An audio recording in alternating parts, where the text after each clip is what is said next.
Հիսուսն իր մահով կամրջեց Աստծո սրբության և մարդու մեղավորության միջև գոյացած անդունդը։ Իր մահով նա վճարեց մեր մեղքերի պատիժը,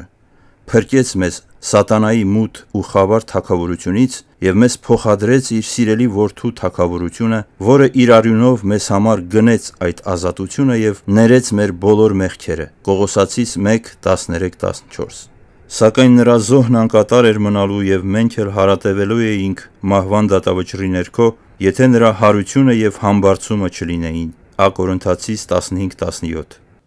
Հավատալով, որ Հիսուս Քրիստոսն աշխարհի փրկիչն է,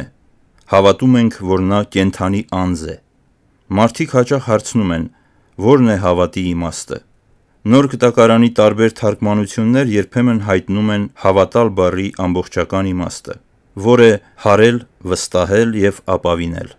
Ուստի կենդանի Փրկիչն է քրիստոնեական վստահության հիմքը։ Մեր համոզվածության հիմքը հարությունն է, որ ապահովում է մեր հավիտենական կյանքը Քրիստոսով։